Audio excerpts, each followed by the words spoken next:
day can seem to have no beginning and no ending. It becomes a 25-hour day that blends into the one that came before and the one that is to follow.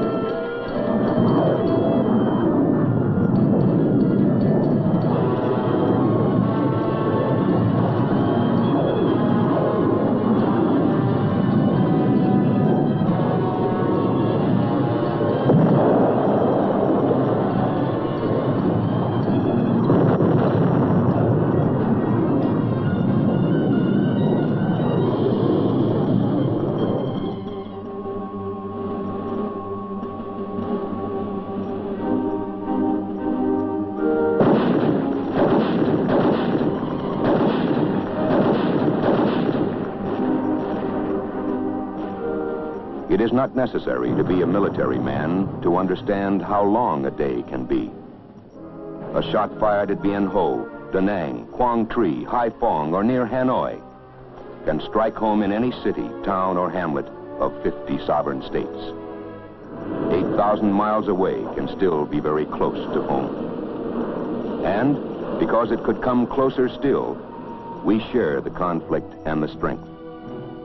We also share the understanding and the courage to prove that the honor of a nation's word has greater meaning than formal letters written on a scrap of paper.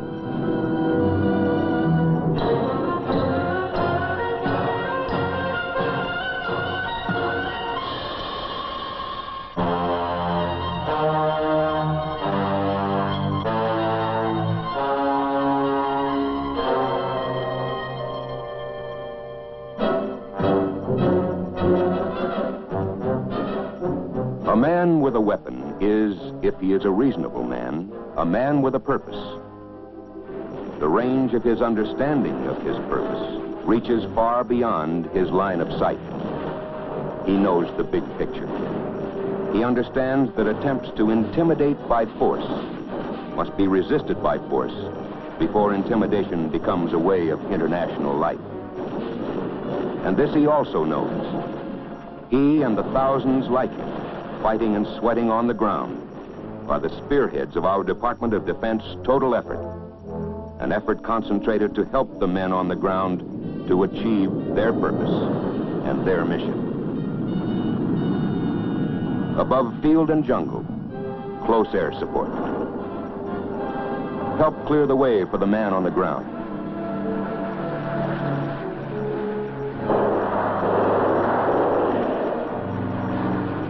Reinforcing.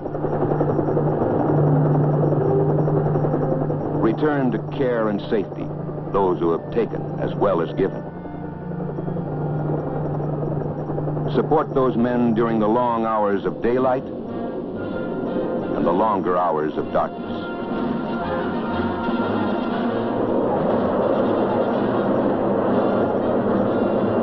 Support them with B-52s against concentrations of troops and supplies. Give the enemy no chance to rest.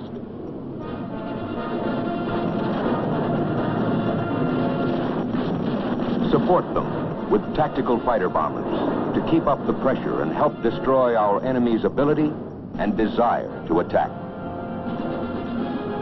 Support them with hundreds of thousands of tons by airlift.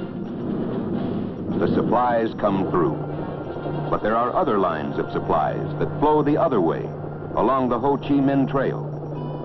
It winds down from the north through mountain passes and under the cover of green-top jungles. For North Vietnam, it is the lifeline for their aggression. Along the flank of southern Asia, the coastline of North and South Vietnam takes the form of an elongated S. A demilitarized zone between the two countries along the 17th parallel at the sea was established by solemn treaty. To the north is China. To the west are Laos, Cambodia, Thailand, Burma, India, and Pakistan. Moving down from the north, men, oil, machines, the tools of war, are fed along the Ho Chi Minh Trail to bolster the aggression in the south. They move by night over the narrow roads, through mountain passes, and along trails hidden by the jungle foliage. Trucks and pack-laden coolies by the tens of thousands. Usually, by day, they remain hidden in the jungle, to venture out again at nightfall, to carry their lethal burdens along their narrow lifeline of aggression. That lifeline must be severed. When it is repaired, as it always is, it must be severed again.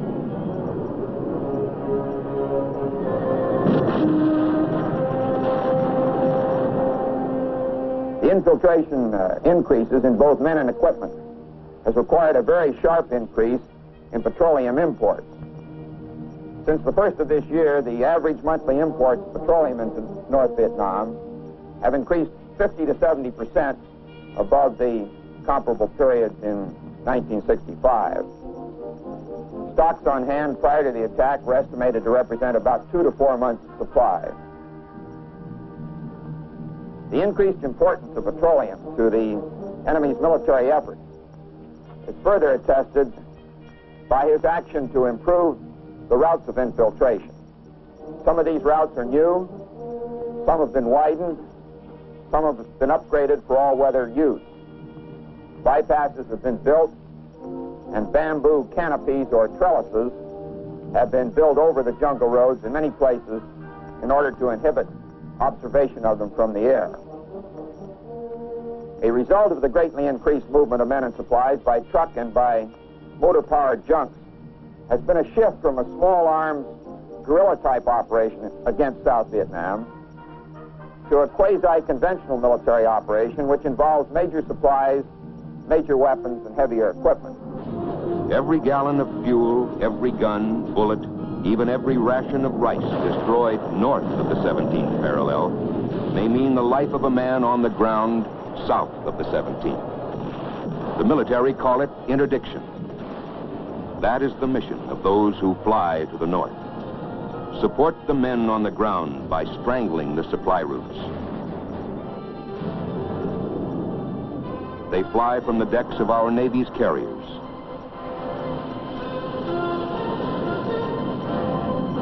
They fly from the surface of the land, the supersonic weapons of our Air Force's tactical fighters. They turn their noses north toward Mugia Pass, toward the fuel storage areas near Hanoi, north to interdict the trains carrying in supplies. The pilots do the flying. The ground crews keep them flying. It's an around-the-clock operation. Fly the mission, maintain the aircraft, repair the battle damage so that the next mission can be flown. No one counts the hours in a day. They keep close track of the months and weeks that they have left to sweat out to complete their 12-month tour of duty. But they don't count the hours in a day. All activity is monitored in aircraft vehicle control. Each operation is on a fixed time schedule. Often planes have to fly on paper before they can fly on missions. Nobody's job is easy, but then nobody ever said it would be. Every so often fellows will ask, why me? Why should I be here? One way or another, they have to find the answer for themselves. Usually they do find the answer. Then they have another question. What more can we do? The answer to that one is simple. Work your guts out for the men who fly the planes.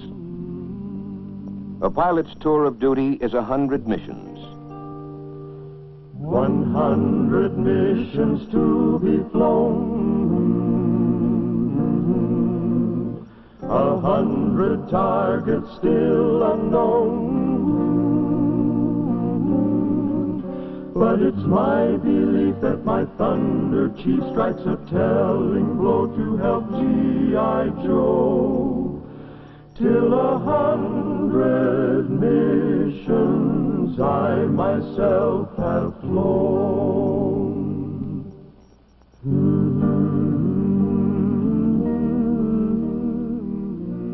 For the pilots, a day can start at 2:30 a.m. or earlier, or any time. Somebody's son, somebody's father, maybe everybody's hope. Never before has air war demanded such degrees of judgment and responsible self-discipline. In mission briefing at tactical operations, information pinpoints refueling tanker locations and gives us our ordnance configurations. We'll get call signs and radio frequencies to use for the F-4Cs, and our own F-105s will be flying cover against possible MiG attack. Wing intelligence will have photos of our target area and what to expect in way of defenses. The anti-aircraft and small arms fire are heavy. Worse for us than the surface-to-air missiles, the SAMs, and they're bad enough. But destroying our targets will help cut the flow of supplies toward the south. Furthermore, the daily tonnage of supplies moved overland from North Vietnam into South Vietnam has increased about 150% in the past year, and the infiltration of armed personnel has increased about 120% during the same period. Before we suit up for a strike, each flight leader briefs his own flight. There are 4 in a flight, plus 1 extra, a spare, in case one of the 4 can't take off due to an aircraft mechanical problem. Our flight leader details our entry into the target area, and then our tactics for getting the heck out of there. We listen because we respect him, because he'll be leading the way in. 5 men in a small briefing room. Many groups of 5 in many small rooms. For maybe the minute and a half they'll be over the target area. They'll spend hours of flight planning and briefing.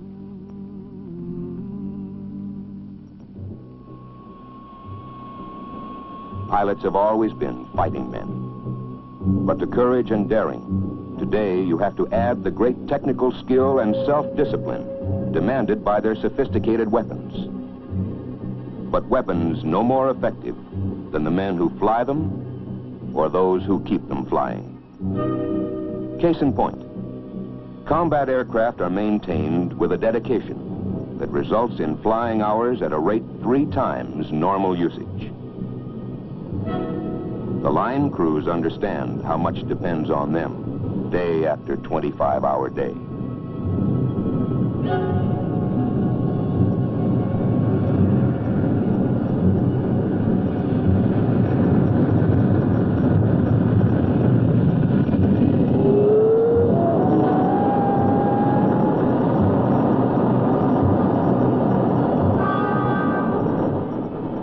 Normally, the spare is a very decent fellow.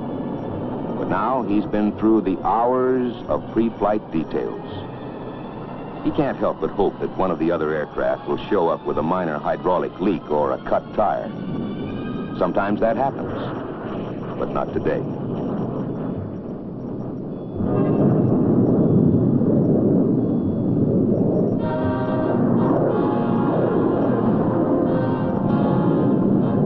Supersonic blasts of power in the open ocean of the air, ready to play their part in the overall coordinated effort.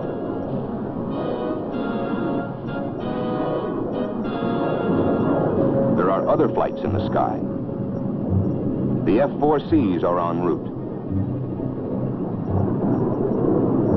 At the same moment in time, the big choppers, affectionately known as the Jolly Greens, are on their way with A-1Es for their protective escort.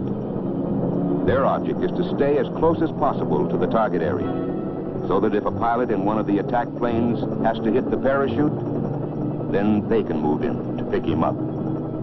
If there's enemy ground fire, those A-1Es dive in to keep the enemy's heads down.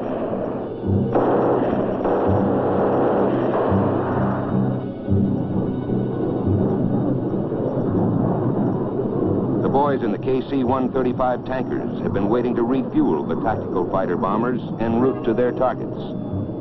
Those KC-135s will keep orbiting in case any of the boys run short of fuel on the way home.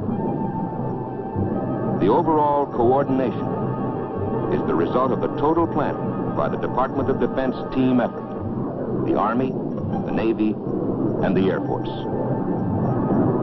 Most people will ask pilots the same question over and over. Aren't you scared? The answer is always pretty much the same. Sure, we're scared, until we button down the hatch. We're a one-man sort of operation. We're our own navigator, radio man, radar operator, and bombardier. Getting into the target, we have to take evasive action. Then it's pop up, dive in, drop the bombs, and get the heck out of there.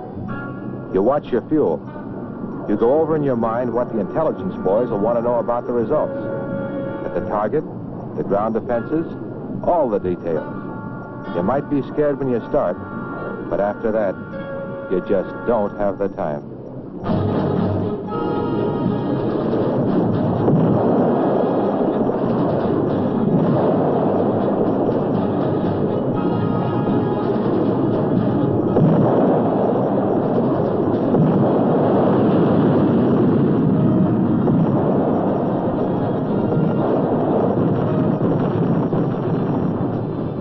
Results? Positive.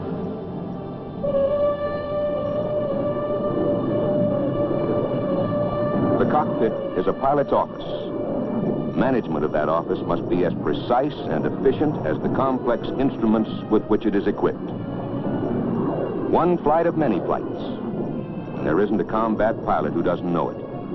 Every bullet, every gallon of oil, every mortar stopped north of that 17th parallel can mean the life of 1 man, 10 men, 100 men south of that parallel.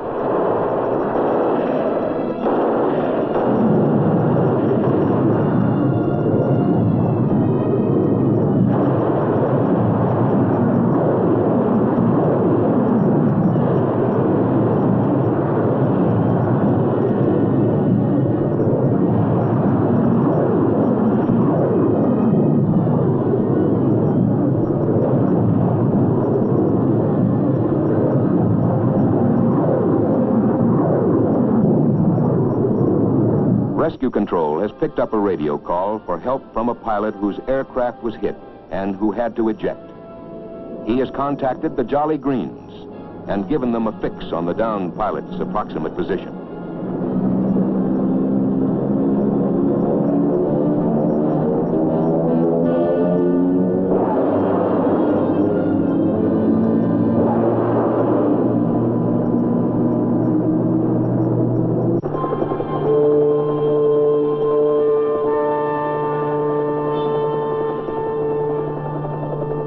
I didn't realize my plane had been hit until the cockpit started filling up with smoke.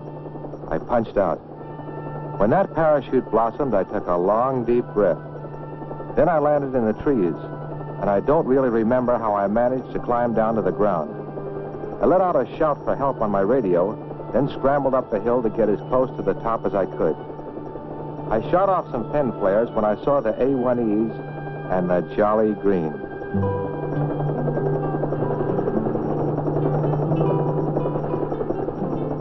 It's hard to put into words exactly how I felt when I knew the Jolly Green was going to get me out. Let's just say I prayed a little, on my own account, and for those guys of search and air rescue.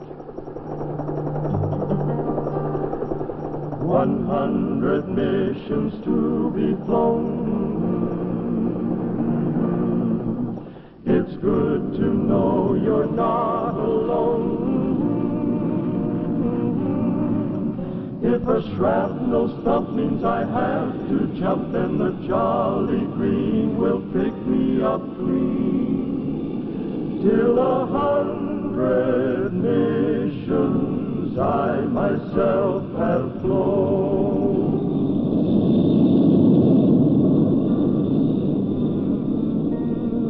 One flight's mission has been completed, but the long day's work is far from over. First will come the detailed intelligence debriefing at Tactical Operations Center. After the official debriefing, flight leaders hold a session for critiquing their flight's performance as a unit and as individuals. Was there a delay in acquiring the target?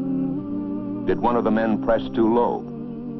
Did they regroup promptly after hitting the target? Was element integrity maintained? You can never stop learning.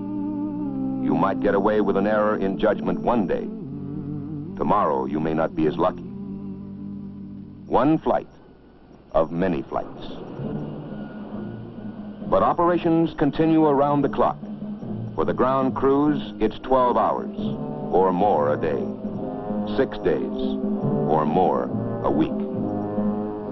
It could be drudgery if every man on the ground didn't know and understand that they are the ones who make it possible for those who fly to complete their missions.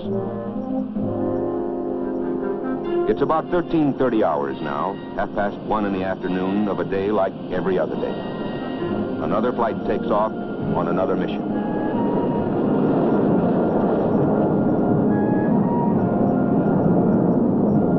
Now, those who went out earlier have a couple of hours off duty. 100 missions to be flown, 100 bridges to be blown. On my left and right, the rest of my flight help keep me alive in my 105. Till 100 missions I myself have flown. No matter what they do or how relaxed they seem, pilots always wonder what tomorrow's target will be. A milk run or a tough one? The answer comes at about 1800 hours, when flight planning for the next morning's strike starts. Usually, flight planning takes 2 or 3 hours. On a new tough target, that time can easily be doubled. A fragmentary order, FRAG for short, comes to the Wing Tactical Operations Center and is the small part of the overall order that relates to the fighter wings. The orders come down from DOD and the Joint Chiefs of Staff. Then, at wing level, they are broken down and missions assigned to the squadrons. There are many frags that make up a day's total coordinated effort. We believe this essential to help safeguard the freedom of South Vietnam and to save the lives of those South Vietnamese, Americans, Australians, New Zealanders, and Koreans who are fighting to ensure that freedom. The aircraft our pilots fly are compact, highly maneuverable machines. They have the inherent speed and versatility to be effective in air-to-air or air-to-ground combat. But they are only machines. They must be maintained. The record of keeping flying hours at a rate 3 times normal use speaks loudly and clearly for the kind of men who work with their hearts as well as with their minds and hands. Men are brave in many ways, and there are many ways in which a man can show his courage. Courage can't be judged by a casual glance or the sound of a voice. Any fighting man will tell you, you must know fear in order to find your true strength. Want a portrait of a hero? Take a snapshot of a pilot, or another, or another. Move your camera out to the line for long shots or for close-ups. Carry it inside aircraft vehicle control to watch the men who often don't even see the planes they help keep flying. Let your camera travel into the air to fly with the men of the Aerospace Rescue and Recovery Service. You'll never find a man who thinks himself a hero or even considers himself as particularly brave. But they all share a common bond and a common pride. They are all working members of the same fighting team, fighting each in his own way to try to slow down and, if possible, to break down the flow of supplies to the south and to adversely affect the will of North Vietnam toward carrying on their aggressive operations. The total task is large, and yet, as it always is, each small fragment of that total is very personal. Men may live 3,000 miles or more apart back home in the States, but here there are no state lines, no county lines, no country boys or city boys. No one asks their social position or who their ancestors might or might not have been. Nor do we as a nation know what we as a nation have done to have deserved men such as these. Perhaps they reflect the courage and the strength instilled in them by their mothers and their fathers. Perhaps it is the heritage of men who came before, men who stood at Concord Bridge, men who walked through Chateau Thierry, through the Ardennes Forest, and the undergrowth of Guadalcanal and Iwo Jima. Men who ranged the skies over Pacific atolls and over Africa and Europe half a world away. We do not know what we have done to produce men such as these, but we do know these are our men, our fathers, our sons, our brothers. It is only right that not only should we be proud of them, we can be proud of them.